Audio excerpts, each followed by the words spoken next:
Film Jurassic world साल 2015 में आई एक अमेरिकन फिल्म है जिसके निर्देशक हैं कोलिन ट्रेवरो।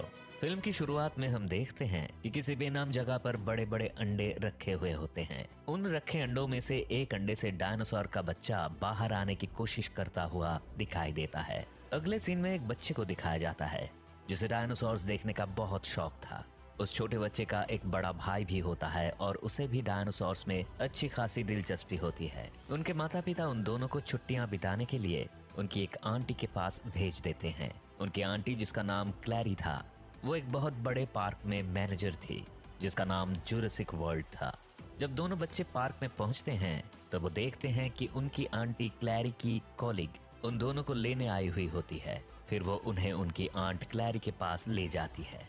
दोनों अपनी आंट से मिलकर बहुत खुश होते हैं। क्लैरी उन्हें स्पेशल पास देती है जिसमें दोनों बच्चे पार्क में बिना किसी रोक टोक के अच्छे से एंजॉय कर सकें। उसके बाद फिल्म में एक साइंटिस्ट को दिखाया जाता है जिसने दो खतरनाक डायनासोर्स के जीन्स को मिलाकर एक शक्तिशाली डायनासोर बनाया होता है और उस नए डायनासोर का नाम होता है रेक्स। साइंटिस्ट इस नए डायनासोर को बना के बहुत सक्सेस हासिल करना चाहता था जिससे जुरासिक वर्ल्ड पूरी दुनिया में फेमस हो सके और ज्यादा से ज्यादा लोग पार्क विजिट करें।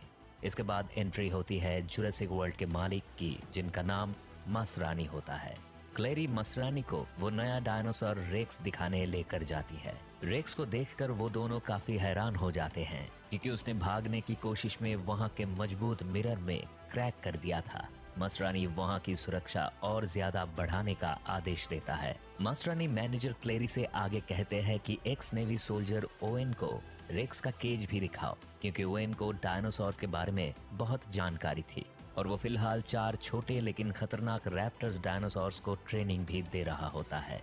जिसके बाद जुरासिक वर्ल्ड का सिक्योरिटी हेड ओवेन से मिलता है और उसे अपनी टीम में शामिल हो जाने का न्योता भी देता है और ओवेन से कहता है कि हम तुम्हारे छोटे लेकिन खतरनाक रैप्टर्स को वार में यूज करना चाहते हैं क्योंकि ये रैप्टर्स युद्ध में हम लोगों की मदद कर सकते हैं। पर ओवेन उसकी पेशकश ठुकरा देता है और वहां से चला जाता है।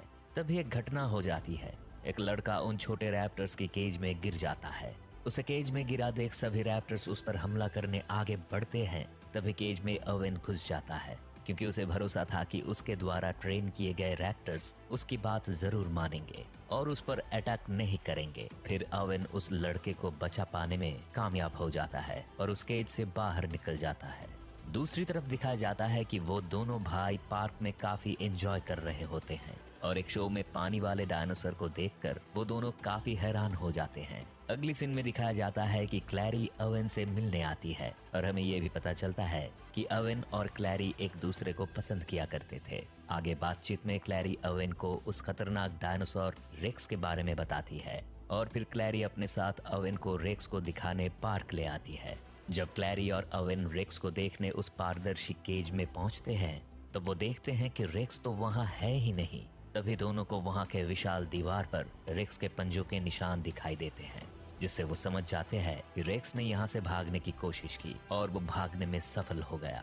अब क्लैरी कंट्रोल रूम फोन करती है और रेक्स के बारे में पूछती है। कंट्रोल रूम अफसर क्लैरी को बताता है कि रेक्स तो अपने केज में ही है। साथ ही अफसर ये भी बताता है कि रेक्स के केज में ओवेन के साथ पार्क के कुछ स्टाफ अंदर चले गए हैं। इतना सुनते ही क्लैरी बहुत ज्यादा डर जाती है और वो कंट्रोल रूम इंचार्ज से उन्हें जल्द से जल्द वहां से बाहर निकालने के लिए बोलती है। वो ये सुनते ही वहां से भागने लगते हैं और उन लोगों की आवाज सुनकर रेक्स भी वहां आ जाता है। एक स्टाफ केज का दरवाजा खुला छोड़कर निकल जाता है। ओवेन रेक्स से बच के भाग रहा होता है और वो केज से बाहर निकल जाता है, लेकिन उसके पीछे रेक्स भी केज के बाहर निकल जाता है और उस पार्क स्टाफ को खा जाता है। ओवेन कार के नीचे छुपकर सारा मंजर देख रहा होता है। तभी उसको एक उपाय आता है। वो अपने पूरे शरीर में पेट्रोल छिड़क देते हैं जिससे डायनासोर उसे स्मेल न कर पाए और वैसा ही होता है। रेक्स वहां से भाग जाता है। ओवेन किसी भी तरह कंट्रोल रूम आता है और क्लैरी से पूछता है कि रेक्स अब कहाँ है। तभी क्लैरी उससे बोलती है कि रेक्स जंगल में भाग गया है और हमारी स्पेशल टास्क फोर्स उसे जंगल में पकड़ने जा चुकी है और थोड़ी ही देर में फोर्स रेक्स को ट्रैक कर लेती है। लेकिन थोड़ी ही दूर जाने के बाद वो देखते हैं कि रेक्स ज्यादा ही स्मार्ट निकला और अपना ट्रैकर डिवाइस निकालकर फेंक दिया था। ये देखकर सब दंग रह जाते हैं तभी रेक्स जंगल की झाड़ियों के बीच में से बाहर आता है और फिर रेक्स एक एक करके सबको मार डालता है। ये सब देखकर आवन सबसे कहता है, आइलैंड खाली करवा दो। लोगों की जान बच सके इसके लिए क्लैरी पार्क के पूरे नॉर्थ एरिया को बंद करवा देती है। फिर पार्क का ओनर मसरानी उस साइंटिस्ट से मिलता है जिसने रेक्स को बनाया था और उससे पूछता है कि उसने उसे कैसे बनाया है। साइंटिस्ट जवाब देता है कि उसे कटल फिश, ट्री फ्रॉग और रैप्टर के डीएनए से बनाया गया है, जिस वजह से वो बहुत स्मार्ट है और इसके साथ ही वो जब चाहे अपना रंग भी बदल सकता है। इस बात पर मसरानी साइंटिस्ट से कहता है कि मैंने तुमसे एक डायनासोर मांगा था, राक्षस नहीं। अब वो सब कुछ तबाह कर देगा। इन सब बातों से अनजान क्लैरी के भतीजों को दिखाया जाता है। वो एक खास तरह की गाड़ी में बैठकर डायनासोर्स को पास से देख रहे होते हैं। तभी उनकी आंट क्लैरी का कॉल आता है। बच्चे उन्हें बताते हैं कि वो अभी डायनासोर्स को करीब से देखने के लिए आए हैं और फिलहाल पार्क के नॉर्थ एरिया में है। इतना सुनकर क्लैरी काफी घबरा जाती है और उनसे जितनी जल्दी हो सके वहां से निकलने को कहती है। क्लैरी की बात खत्म नहीं हुई होती और वीक सिग्नल की वजह से वो कॉल कट हो जाती है। तभी बच्चों को पता चलता है कि वो खास तरह की राइड अब बंद कर दी गई होती है, लेकिन वो अभी और एंजॉय करना चाहते थे और उस गाड़ी को उस जगह की ओर आगे बढ़ा देता है जहां जाना किसी को भी अलाउ नहीं था। वो देखते हैं कि वहां जो डायनासोर्स थे वो खतरनाक नहीं थे, लेकिन तभी वहां रेक्स आ जाता है और वो सारे डायनासोर्स को एक एक करके मार डालता है। ये देखकर दोनों बच्चे काफी ज्यादा डर जाते हैं। इसके बाद रेक्स उन दोनों की खास गाड़ी जिसका नाम गार्डन पोर्ट होता है उस पर भी हमला कर देता है। वो गार्डन पोर्ट वैसे तो काफी मजबूत था, लेकिन रेक्स की ताकत के आगे वो भी नहीं टिक पाया और वो टूट जाता है, जिससे दोनों बच्चे बाहर आ जाते हैं। फिर दोनों बच्चे रेक्स से बचते बचाते वाटरफॉल तक आ जाते हैं, लेकिन रेक्स उनका पीछा नहीं छोड़ता। जैसे ही रेक्स उन पर हमला करने ही वाला होता है, वो दोनों बच्चे गहरे वाटरफॉल में छलांग लगा देते हैं और ये देखकर रेक्स वहां से भाग जाता है। इधर क्लैरी काफी घबराई हुई ओवेन के पास जाती है और उसे बताती है कि दोनों बच्चे अभी नॉर्थ एरिया में फंसे हुए हैं और उन्हें जल्दी से जल्दी सही सलामत वहां से निकालना होगा। ओवेन क्लैरी को लेकर दोनों बच्चों को ढूंढने निकल जाता है। तभी नॉर्थ एरिया वाले रास्ते में उन्हें डायनासोर्स की डेड बॉडी मिलती है जिन्हें रेक्स ने मारा था। उन डायनासोर्स को मरा हुआ देखकर क्लैरी काफी दुखी हो जाती है। फिर वो दोनों बच्चों को बचाने के लिए आगे निकल जाते हैं। जब वो दोनों नॉर्थ के रेस्ट्रिक्टेड एरिया में पहुंचते हैं तो वो देखते हैं कि बच्चों का गार्डन पोर्ट बुरी तरह से टूटा हुआ है और बच्चों का कोई अता पता नहीं है और यहाँ क्लैरी काफी डर जाती है। फिर ओवेन क्लैरी को बच्चों के पैरों के निशान दिखाता है। अब वो दोनों उन पैरों के निशान को फॉलो करते करते वाटरफॉल तक पहुंच जाते हैं। ओवेन कहता है कि बच्चों की जान बच गई होगी, अब हमें आगे नहीं जाना चाहिए क्योंकि आगे जाना अब हमारे लिए सेफ नहीं है। लेकिन क्लैरी ओवेन की बात नहीं मानती और कहती है कि अपने भतीजों को लिए बिना वो कहीं नहीं जाएगी। फिर हमें उन दोनों बच्चों को दिखाया जाता है जो पार्क से निकलने का रास्ता ढूंढते हुए एक पुराने कार गैरेज तक पहुंच जाते हैं, जहां वो दोनों अपने सूझबूझ से एक कार को रिपेयर करते हैं और वहां से निकल जाते हैं। उनसे थोड़ी ही दूर पर मौजूद ओवेन और क्लैरी उस गाड़ी की आवाज सुनते हैं। वहां आकर उन्हें तसल्ली हो जाती है कि दोनों बच्चे पूरी तरह से सुरक्षित हैं। ओवेन वहां रखी एक कार को ठीक कर ही रहा होता है जिससे वो दोनों भी वहां से भाग सकें कि तभी वहां रेक्स आ जाता है और उन पर हमला कर देता है। इधर security head owner mister Masrani को कहता है कि रेक्स को पकड़ने के लिए हमें ओवेन के रैप्टर्स को इस्तेमाल करना चाहिए, लेकिन मसरानी रैप्टर्स को पार्क में खुला नहीं छोड़ना चाहते थे क्योंकि रैप्टर्स आम लोगों के लिए खतरा बन सकते थे। और फिर मसरानी खुद ही हेलीकॉप्टर से रेक्स को पकड़ने निकल जाता है। वहां वो देखते हैं कि रेक्स क्लैरी का पीछा कर रहा था और फिर वो रेक्स पर हेलीकॉप्टर से ताबड़तोड़ फायरिंग शुरू कर देते हैं, लेकिन निशाना चूक जाता है। अब रेक्स उनसे बचता हुआ उड़ने वाले डायनासोर्स के केज में घुस जाता है। वहां मौजूद उड़न डायनासोर्स केज से बाहर आ जाते हैं और उसमें से एक डायनासोर की टक्कर मसरानी के हेलीकॉप्टर से हो जाती है, जिससे हेलीकॉप्टर क्रैश हो जाता है और पार्क के ओनर मिस्टर मसरानी की मौत हो जाती है। तभी क्लैरी को कंट्रोल रूम से कॉल आता है। वहां से पता चलता है कि सिक्योरिटी कैमरों की वजह से बच्चे सेफली रेस्क्यू कर लिए गए हैं।